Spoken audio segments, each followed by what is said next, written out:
Setelah mendengarkan semua ini, Ziyun memiliki kulit yang kompleks. Ketika dia menghadapi Qin Yichen, dia tiba-tiba memikirkan sesuatu. Ungkapan terima kasih. Dan suaranya bahkan tampak bergetar. Bos. Di mana Ziyun masih tidak mengerti saat ini. Saya khawatir bos tidak salah menebak. Harta macan tutul langit yang terbelah memang yang paling luar biasa dalam surat Shen Wuji.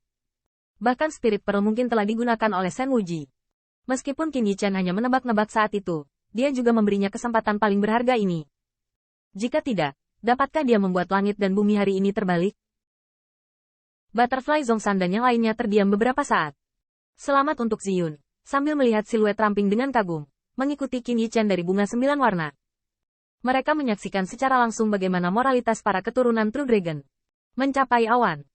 Hanya berdasarkan masalah ini, Butterfly Zhongshan diam-diam menilai bahwa mengikuti Tuan Muda Qin, bahkan jika dia tidak dapat mereproduksi kemuliaan aslinya, dia tidak akan pernah mengecewakan keluarganya yang terdiri dari kupu-kupu yang cerah. Namun, melihat tatapan bersyukur Ziyun, Qin Yichen tiba-tiba mengangkat telapak tangannya. Berhenti. Saya tahu apa yang ingin Anda katakan, jadi Anda tidak perlu mengatakan. Ziyun menggertakkan giginya, dan akhirnya tidak berbicara, tetapi merasa bahwa dia berhutang terlalu banyak kepada bos.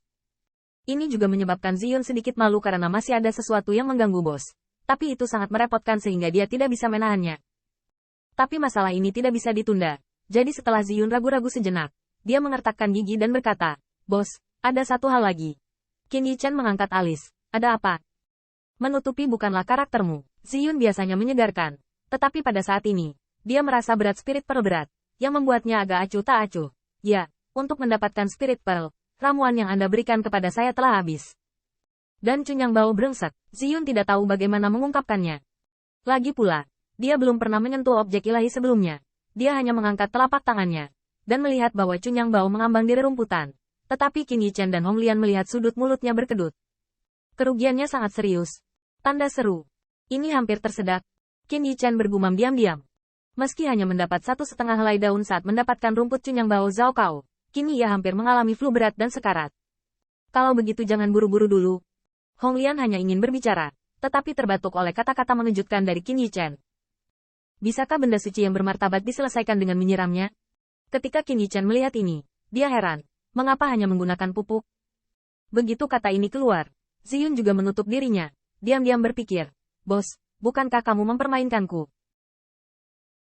Hong Lian tidak bisa mendengarkan lagi, dan menepuk telapak tangannya di kepala Qin Yichen. Saya pikir Anda harus menaruh sedikit lemak di kepala Anda, dan obat abadi Anda. Cepatlah kah bodoh ini? Wajar jika Hong Lian mulai bermain karena dia dapat melihat bahwa Qin Yichen sengaja berpura-pura bodoh dan tidak ingin membiarkan Ziyun menjadi perhatian. Dan Qin Yichen menatap teratai merah dengan tatapan jijik. Saya biasanya sering menggunakan obat abadi, dan masih berbicara. Berisik, Qin Yichen secara alami tidak mungkin membiarkan benda suci layu, dan melemparkan peralatan luar angkasa, dan akhirnya mendorongnya ke Ziyun. Ramuan dan obat abadi ada di dalam. Anda segera membiarkan pemurnian Cunyang Bao Zhao. Ziyun menurunkannya, tapi tidak ada. Qin Yichen memandangi cahaya pompa dari yang pertama, menjadi bermartabat, dan bahkan sedikit beruntung dan rumit. Dia telah memberi Ziyun banyak ramuan sebelumnya, dan dia secara alami mengetahuinya.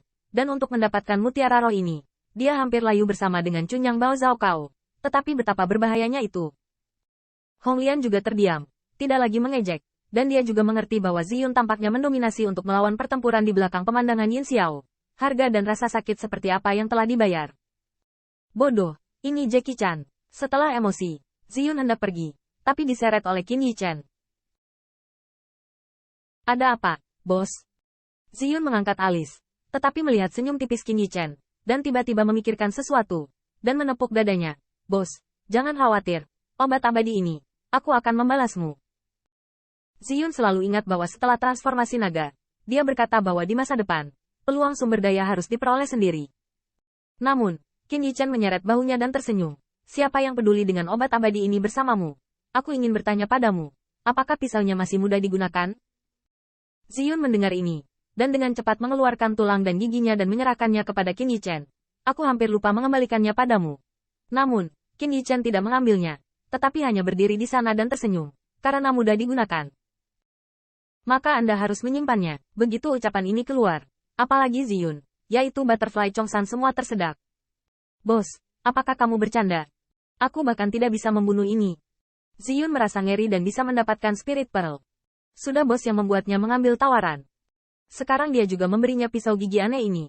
Bukankah itu adalah hasil panen harta karun suku macan tutul mereka?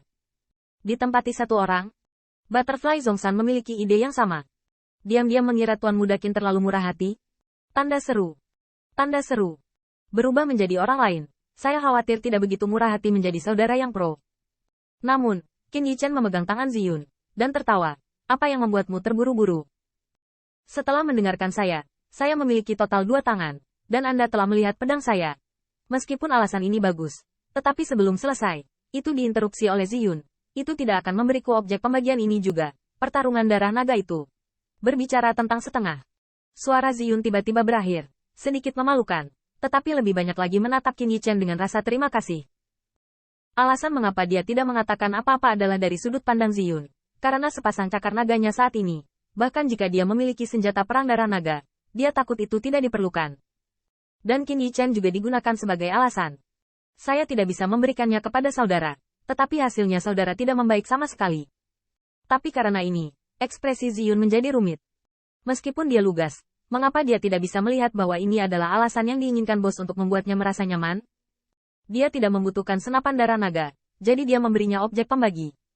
Sepertinya kebenaran itu sederhana, tapi seberapa berharga maknanya? Bos, masalah ini belum dibahas. Kemampuan Ziyun untuk mendapatkan kekuatan perkasa setelah Spirit Pearl mengejutkan Qin Yichen.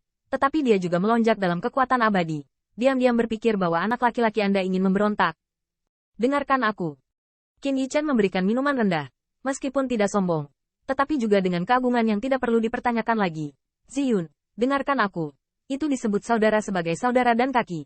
Jadi siapapun yang memegang objek pemisah ini sama. Yang terpenting ya. Itu akan membuat kita lebih kuat.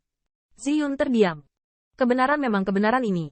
Tetapi bagaimana dia bisa menerima objek ilahi lain setelah dia mendapatkan roh mutiara? Namun, Qin Yichen berkata, terlebih lagi, saya masih memiliki cakra kerangka. Objek ilahi lebih sulit untuk mengerahkan kekuatan terkuat. Anda dan saya sendirian dan hanya itu. Omong-omong, Qin Yichen dan partainya tidak diragukan lagi adalah pemenang terbesar dari harta grup Tiambao. Mereka memiliki 5 harta, membuat 3 dari mereka